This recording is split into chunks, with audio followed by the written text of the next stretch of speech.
is Secret Agent. He's a 4-year-old stallion. I bought him as a 2-year-old, and no, good boy, good boy. He has, to be fair to him, I had this great idea. I was like, I know, I'm going to take James to the convention. And I thought, oh, he hasn't been out. I thought, oh, he'll be okay.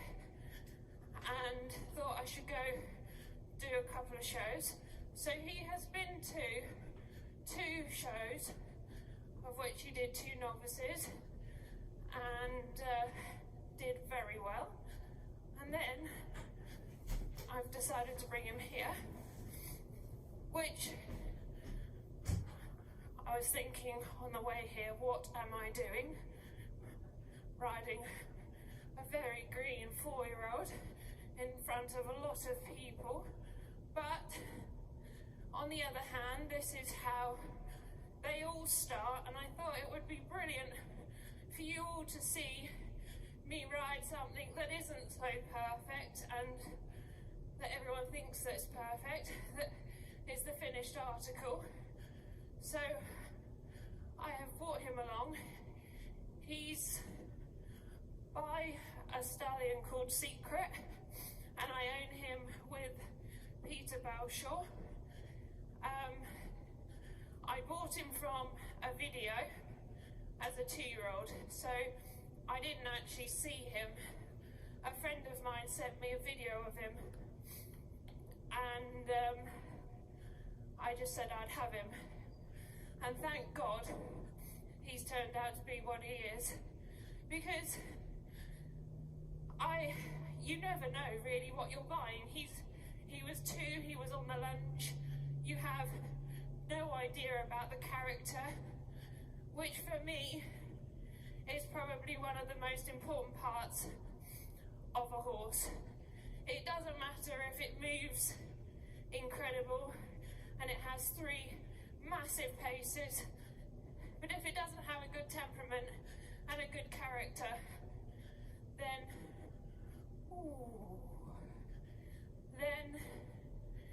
it's very, very hard to do the job you want to do. So you can see he comes in here, he has a little look, he's a little bit afraid, but my job as a rider is to reassure him, hold his hand, tell him it's okay. What I don't want to do is grab the reins and go, oh my God, which is what you want to do, right? We all want to go, where is that next strap? Where is our safety strap? Let's get off, let's lunge it. And the problem is the more you lunge them, the more you get them fitter, and the fitter they get, the more quirky they get. So for me, it is really about trying to be confident myself, to give him the confidence, to reassure him, to let him know that these environments are actually okay. And if he wants to have a look, he can have a look. I'm not going to stop him having a look, because he's got to know that it is okay. And at our yard we have chickens, guinea fowls, peacocks, dogs, you name it, we have it. So they have to see the whole thing. I mean, for him as well, he goes out in the field, very, very important. It's not about keeping him in because he's precious. Again, all the horses go in the field, very, very important. He's 4 years old. If he wasn't a stallion, I'm sure he'd be living out in the field. But obviously being a stallion, again, it's a little bit harder. I don't normally have stallions, if I'm honest. I normally ride mares or geldings. They're my preference. I always find with stallions, their mind's on another job, and you grow an extra leg occasionally, so it's really difficult to keep their attention. But he is a really super stallion. For me, again, I will just talk a little bit about him as a horse and what I look for in young horses.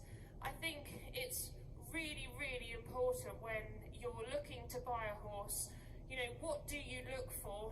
Well, for me, it's really important, like I say, the character of the horse, and then again, you've got to have a good walk and a good canter. The trot is the pace that we can change the most and develop the most. So you will see later when I ride my next horse how you can develop the trot. So for me, conformation, again, having a good conformation. I mean, if you have one that isn't got the perfect conformation, it doesn't mean it's not going to be the best dressage horse. There's horses with all sorts of conformation that can do it, and you look at them and you think there's no way they can do it, and they do. So he is the perfect supermodel, I think. He has a very, very, when you sit on him, you have this beautiful neck, and at the moment, you know, you can see he's got to mature a lot more, he's got to fill out, he's got to get stronger, but he has a beautiful front, big shoulder. When I look down in front of me, he has a big shoulder. Now when I ride him, the looseness and the suppleness within his body is incredible. So if you think it looks good, it feels even better. And that's one thing I think you have to remember. When you look at buying horses, you can go and have a look at a horse and you can look at it and think, that's really nice. And then you get on it and it's actually a disappointment. And then you can have a horse that looks quite normal, and then you ride it, it gives you the most incredible feel. So for me, it's a lot about what I feel rather than what I see. And like I say, having a good walk and a good canter are very important. And you're looking for a horse with a good rhythm and a good canter that's quite natural. Because a lot of the Grand Prix stuff, it's okay, is canter. So what do I do with James? He does literally 20 minutes a day. So again, you can see I just gotta keep the balance. So all he does and all I do with him is work on the reactions from my leg aids, the straightness, the suppleness, and just letting him be a 4-year-old. Not trying to expect too much from him, not stopping him from making mistakes, trying to just teach him. He has his whole life to collect. So I really want to allow him to go forward.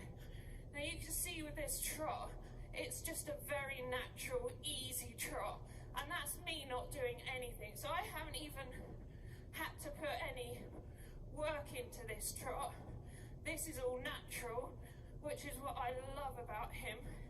It's just so loose and elastic, and the feeling that he gives you. And by nature, he's uphill. He lifts it, he carries himself. I haven't got to hold him up. And for a young horse at 4 years old, the word of balance, sometimes you have horses that aren't so balanced, and that's okay as well. It just takes different horses, different shapes, different sizes, all different times. So just because I have him, I have other 4-year-olds that aren't as balanced and secure as he is. But that's what I mean, it's also natural for him. I haven't had to do a lot. So within my sessions, I didn't want to do some transitions, just to the walk.